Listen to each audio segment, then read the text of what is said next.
નમસ્કાર, હું આદર્શ છું. વેલકમ ટુ આદર્શ એજ્યુકેશન સોસાયટી. गुड मॉर्निंग बच्चों, सुप्रभात.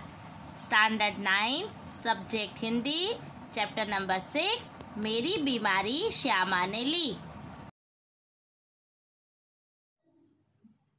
सुप्रभात बाल मित्रों, कैसे हो? मजे में है ना? आज हम चैप्टर नंबर 6 मेरी बीमारी श्यामा ने ली पढ़ेंगे, जिसके लेखक है हरिवंश राय बच्चन. हरिवंश राय बच्चन जी का जन्म सन 1907 ईस्वी में हुआ था. उन्होंने प्रारंभिक नौकरी है वो पायोनियर प्रेस में की थी. उनकी अमर कृति है, एकमात्र ऐसी कृति है जिन्हें लिखने के बाद उन्हें अमरता प्रदान हो गई, अर्थात मधुशाला. मधुशाला को इतना ज्यादा ख्याति मिली, तो मधुशाला के कारण हरिवंश राय बच्चन हमेशा के लिए अमर हो गए. उन्हें पद्म विभूषण पुरस्कार से सम्मानित किया गया है, उन्हें सोवियत लैंड पुरस्कार से सम्मानित किया गया है और उन्हें साहित्य अकादमी द्वारा पुरस्कार से भी सम्मानित किया गया है. हम उसके परिचय में देखते हैं कि हिंदी साहित्य में हरिवंश राय बच्चन जी का नाम उनकी एकमात्र कृति, कौन सी? मधुशाला, एकमात्र कृति से ही अमर हो गया है. हालांकि विपुल मात्रा मतलब बहुत ज्यादा मात्रा में उन्होंने साहित्य का सर्जन किया है. छायावादोत्तर कवि के काल के कवियों में बच्चन जी एक विशिष्ट सर्जक रहे हैं. इलाहाबाद विश्वविद्यालय के अंग्रेजी के प्राध्यापक के रूप में आप रहे. तत्पश्चात दिल्ली में सरकारी सेवा और आकाशवाणी में एक दो अन्य स्थलों पर भी आपने सेवाएं प्रदान की है.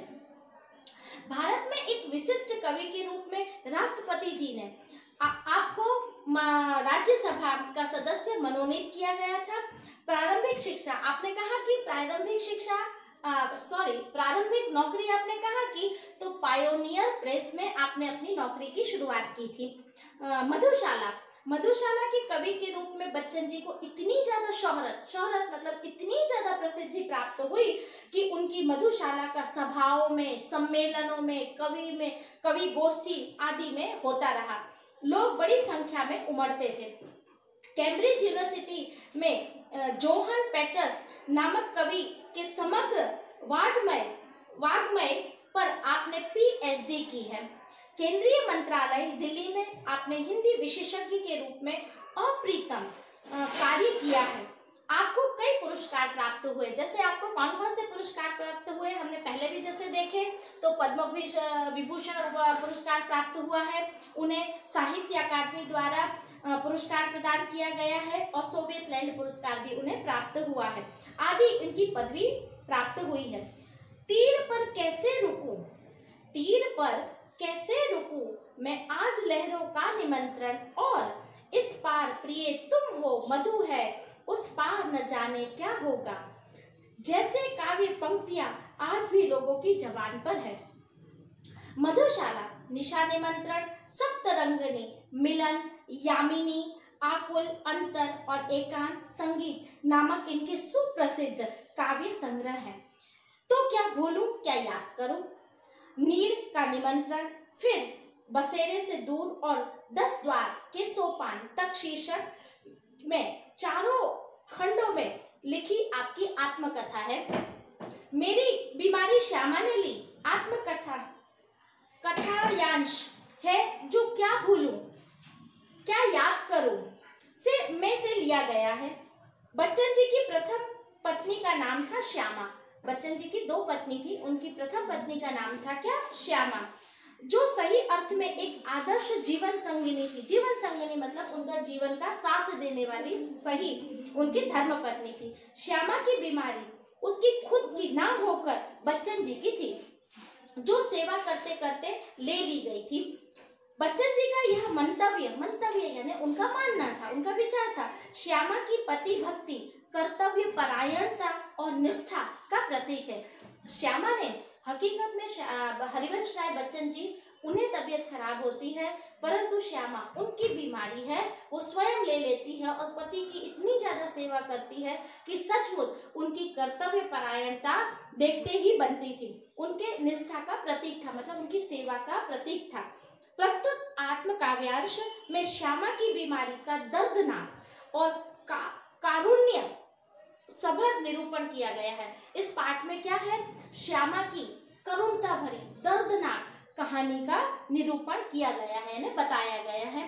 तो दूसरी ओर कवि की भावुकता और संवेदनशीलता का प्रकटीकरण भी होता है।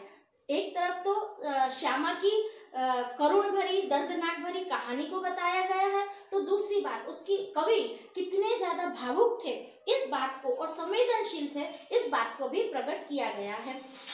क्या भूलूं क्या याद करूं श्री हरिवंश राय जी बच्चन जी की आत्मकथा है। हिंदी में इस सुप्रसिद्ध कवि ने अपने संस्मरण मतलब यादों में कि बड़े ही रोचक ढंग से आलेखित किया। आलेखित करता मतलब उन्होंने रोचक ढंग से इसे लिखा है। कवि अपने जीवन की घटनाओं के साथ उस युग के चित्र को भी दे देता है। प्रस्तुत अंश क्या भूलूं क्या याद करूं यह किस आत्मकथा से लिया गया है? मेरी बीमारी श्यामा ने ली, क्या भूलूं क्या याद करूं से लिया गया एक अंश है। इसका शीर्षक है मेरी बीमारी श्यामा ने ली। विषय वस्तु का भी निर्देश करता है, विषय वस्तु भी निर्देश देती है।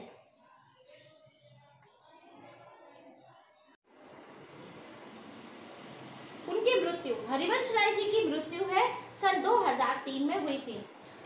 हरिवंश राय जी बच्चन ने इस पाठ के हम इस पाठ का सारांश देखेंगे तो हम कह सकते हैं कि हरिवंश राय बच्चन की उस समय परिस्थिति अच्छी नहीं थी।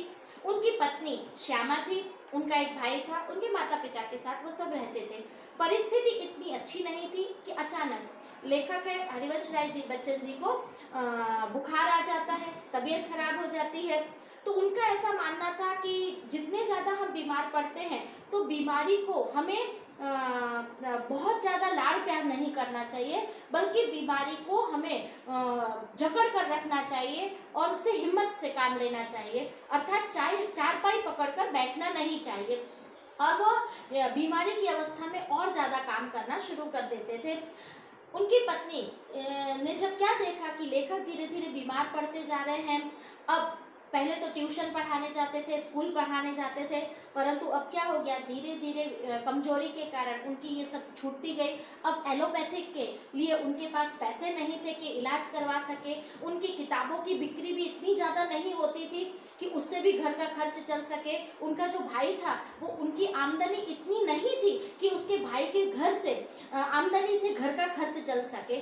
अब लेखक को बहुत ज़्यादा चिंता सताने लगती है, क्योंकि उन्होंने थोड़े से पैसे कर्ज भी लेकर रखे थे। उन्हें ऐसा लगता था कि मैं ये कर्ज किस तरह से उतारूंगा।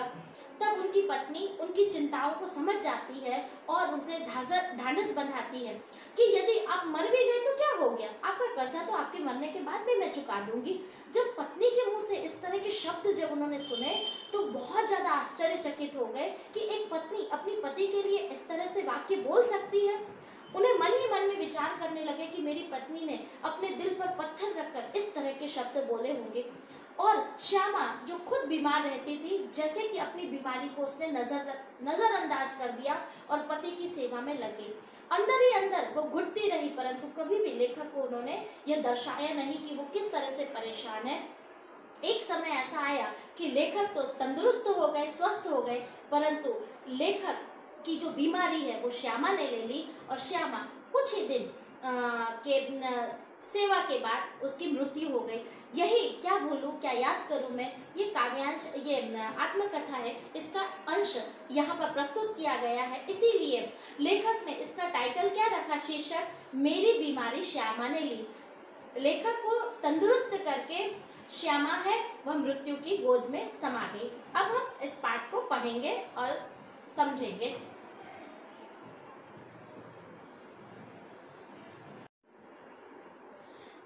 मैं अपनी बीमारी को दुलारने वालों में से ना था। दुलारना यानी लाड़ प्यार करने वालों में से नहीं था। सच कहूँ तो मैं अपनी बीमारी के प्रति प्रायः यानी हमेशा निर्भय था। निर्भय यानी मुझे किसी भी प्रकार का डर नहीं था। लेखक क्या कहते हैं कि मैं अपनी बीमारी को कभी मैं लाड़ प्यार करता नहीं था और मैं हमेशा प्रायः मतलब हमेशा बिना डर के जीवन जीता था। शायद मैंने गांधी जी के ही लेख में कहीं पढ़ा था कि बीमार होना अपराध है। बीमार होना यानी आप जब बीमार होते हैं तो इसका मतलब अपराध होना यानी गुनाह होता है। हमें जो शरीर दिया गया है उसे हम स्वस्थ ना रखें तो हम अपराधी ही कहलाएंगे। अर्थात ईश्वर के द्वारा जो हमें शरीर प्रदान किया गया है तो स्वस्थ रखना हमारी जिम्मेदारी है। यदि हम उस शरीर को स्वस्थ नहीं रखते हैं तो हम सबसे बड़े अपराधी कहलाते हैं। मैं इस तर्क को कुछ और आगे ले गया। कवि लेखक है, इस तर्क को कुछ और उन्होंने अलग तरीके से बताया। अपराधी को दंड तो देना ही चाहिए। मुझे जब भी कभी छोटी मोटी बीमारी होती, जुकाम, बुखार, खांसी, सिर दर्द, तो मैं खाट पर ना लेटता। अर्थात जब भी लेखक ने जी गांधी जी के वाक्य है, उस वाक्य के साथ लेखक ने अपना एक वाक्य को और जोड़ दिया कि यदि कोई अपराधी है तो उसे दंड तो मिलना ही चाहिए। तो दंड कैसे दिया जाए, तो वो बता रहे हैं कि जब भी लेखक को कोई भी छोटी मोटी बीमारी जैसे कि जुकाम हो जाना, सर्दी हो जाना, बुखार आता है, कभी सिर दर्द होता है, तो वो क्या करते थे, खाट यानी खटिए पर नहीं लेटते थे, अर्थात आराम नहीं करते थे और भी अपने से काम लेते थे। अपने से काम लेना मतलब अपने शरीर से और ज्यादा वह काम लेना शुरू कर देते थे। भरे भुट्टे बुखार मतलब बहुत ज्यादा तेज। भरे भुट्टे का अर्थ होता है बहुत ज्यादा तेज बुखार में। अपनी रात की ट्यूशन पर भी जाने की याद है उन्हें। बाद बुखार की गर्मी बीमारी अमीरियों की हरमजदगी होती है। अर्थात उनका क्या मानना था कि जो बीमारी होती है, ये हरमजदगी यानी हरामीपन है, ये अमीरों के लिए होता है, गरीबों के लिए नहीं। तो जब उन्हें बहुत ज़्यादा तेज बुखार था, बुखार यानी ज्वर भी कह सकते हो आप उसको, जब बहुत ज़्यादा तेज बुखार था पर फिर भी वो ट्यूशन पढ़ाने के लिए जाते थे। उनका मानना था कि ये बीमारियाँ हैं वह अमीरों के लिए होती है, गरीबों के लिए नहीं। गरीबों को तेजी से मैं जोश शोश से पढ़ाता, मजदूरी करके रोटी कमाने वाले बीमारी पड़े लेने का अधिकार नहीं होता। उनका मानना ऐसा होता है कि जो रोजी रोटी रोज कमाते रोज खाते हैं, उन्हें किसी भी प्रकार से बीमार पड़ने का कोई भी अधिकार यानी हक ही नहीं होता है। यह सारा हक तो केवल अमीरों के लिए है। ये अमीरों का ही चोचले होते हैं जो वह बीमार पड़ के विश्राम या खाट पर लेटे रहते हैं। गरीबों को उसे पीछे न लगाना चाहिए। लिखने में तो ऊंचा बुखार मुझे सब तरह से सहायक, प्रेरक और प्रोत्साहक लगता है। लिखने में अर्थात जब लेखक किसी भी प्रकार के साहित्य का सर्जन करते थे तो उनको ऐसा लगता था कि जब वो बीमार होते थे तो वो बीमारी उन्हें और ज़्यादा प्रेरणा देती थी और जितना ऊंचा बुखार होता था वह बुखार उन्हें और ज़्यादा प्रोत्साहन प्रदान करता था।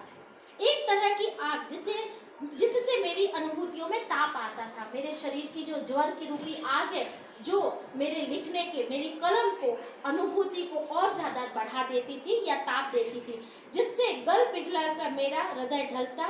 एक तरह की भट्टी से जो मेरे विचार, भाव और कल्पना को उबाल देकर उच्छलित करती थी। अर्थात जब मैं बुखार में तपता रहता था, मुझे प्रोत्साहन मिलता था, मुझे लिखने की और ज़्यादा इच्छा होती थी, प्रेरणा होती थी। और जब मैं इस भरे बुखार में की भट्टी पे गल पिघलाकर जब मेरे शब्द बाहर निकलते थे तो मानो ऐसा लगता था कि मेरे अंदर के शरीर के जो शब्द है वो उछल उछल कर बाहर आ रहे हैं।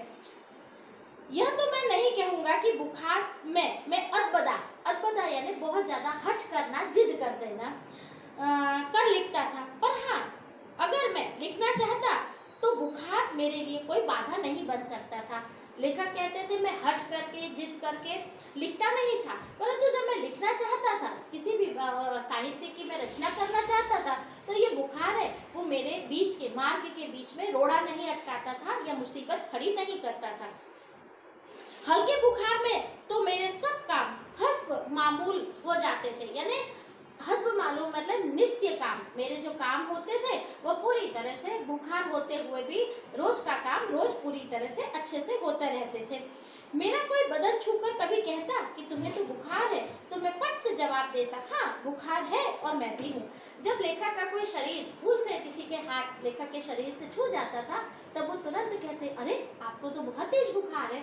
तब लेखक उस बात का तुरंत ही जवाब क्या दे देते थे कि हाँ बुखार तो है और मैं भी तो हूँ ना यहाँ पर। इस तरह से वह उनकी बात को काट देते थे।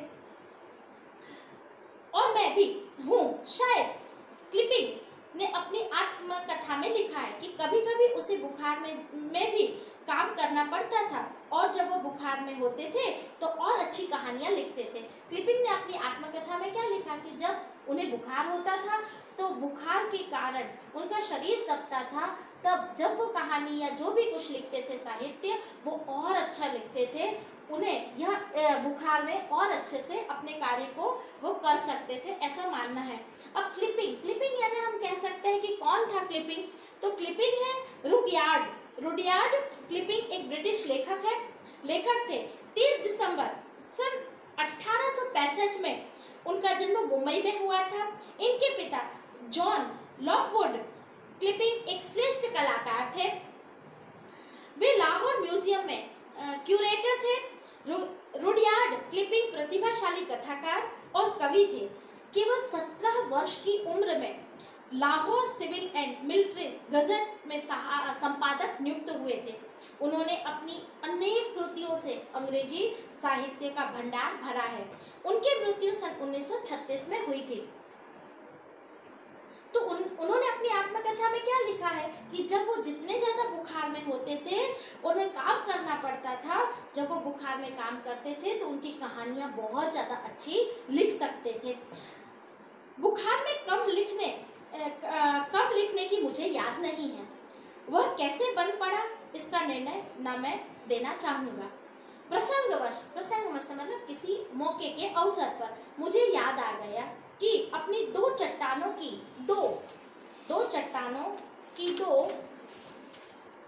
सबसे बड़ी कविताएं सार्त्र यहाँ पर बच्चों थोड़ा सा सांत्र करके पॉइंट अनुस्वर दिया है, उसकी जगह सार्त्र यानी त्र के ऊपर रेफ है, ने नोबेल पुरस्कार को ठुकरा देने पर और दो चट्टान अर्थात सिसिफस बरकस हनुमान मैंने प्लूरिसी में पढ़े लिखी थी। अब सार्त्र कौन थे? तो सार्त्र वो है जॉ पाल सार्त्र। 21 जून 1905 को पेरिस में जन्मे हुए थे। दुनिया के उनको फ्रेंच और जर्मन के सुप्रसिद्ध साहित्यकार के रूप में जानती थी। वे अस्तित्ववादी एवं दार्शनिक थे, सशक्त कथाकार थे तथा मौलिक समाजशास्त्री भी थे। उनके तेजस्वी व्यक्तित्व से विश्व चकित रह गया था। उन्हें नोबेल पुरस्कार भी जब उन्हें नोबेल पुरस्कार दिया गया उनकी कृति के लिए तो उन्होंने उसे भी ठुकरा दिया था। और सिसिफस बरकस यानी ग्रीक पुराणों में सिसिफस बरकस एक विलक्षण और चमत्कारिक व्यक्तित्व बताया जाता है।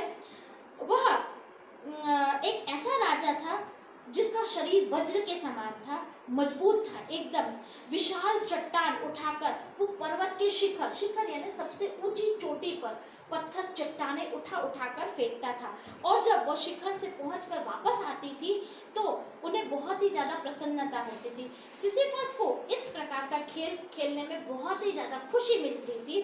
उनकी उन्होंने क्या किया? मृत्यु को बंदी बना लिया था, अर्थात उन्हें वश में करके रखा था, ऐसा कह सकते हैं। ग्रीक पुराणों में उससे संबंधित अनेक कथाएं हैं, वह बताई जाती है। प्लूरिसी एक प्रकार का रोग है जिसमें फेफड़ों में पानी भर जाता है और इस प्रकार के रोग होने के बाद भी लेखक ने इन दो चट्टान की साहित्य का सर्जन किया। बहरहाल जब मैं अपनी जवानी पर था अर्थात वह युवावस्था में थे, बीमारी मुझे पराजित न करती थी। मैं अपनी जिद से बीमारी को पराजित कर देता था। पराजित कर देना अर्थात हरा देना। जब भी लेखक बीमार होते थे तो स्वाभाविक है कि जब हम बीमार होते तो हमारे शरीर में दर्द होता है, हमारा सिर दर्द होता है, कमजोरी आ जाती है, जिसके कारण हम विश्राम करना अर्थात आराम करना चाहते हैं। परंतु लेखक क्या करते थे, जब भी उन्हें बीमारी आती थी तो वो और उल्टा ज्यादा काम करना शुरू कर देते। हराम है ऐसा करके वह और ज्यादा से ज्यादा काम शुरू कर देते, अर्थात वो बीमारी को हरा देते थे। बीमारी उन्हें नहीं हरा पाती थी, इस तरह से लेखक कहते हैं। बुखार सुखार, अब बुखार सुखार हकीकत में बुखार यानी ज्वर होता है, पर सुखार कोई शब्द नहीं होता है, परंतु कुछ शब्दों के साथ इस तरह के शब्द तकिया कलाम के रूप में हम बोल सकते हैं। आखिर दिन कितने दिन चलता? विश्राम तिवारी कहा करते थे कि मार के पीछे भूत भागे। विश्राम तिवारी जी ने कहा था कि मार के पीछे भूत भागे, अर्थात आप जानते हो जब किसी के शरीर में भूत प्रेत और आत्माओं का वास हो जाता है और वो मंत्र तंत्र करवाने के लिए तांत्रिकों के पास जाते हैं, तो आप देखते हो ना कि वो मोर पंख की जो झाड़ू होती है और बहुत ज़्यादा धुआं करके उनके सिर पर बहुत ज़्यादा मारते हैं, तो थोड़ी देर में वो आत्मा निकल कर भाग जाती है। कहने का मतलब है कि मार के आगे भूत भी भाग जाते हैं। और लेखक ने एक नई बात लिख दी, उन्होंने अपने प्रयोग से एक नया मुहावरा बनाया कि काम के पीछे बुखार भागे, अर्थात आप जितना काम करोगे उस हिसाब से आपका बुखार है वो गायब हो जाएगा। Thank you for joining us.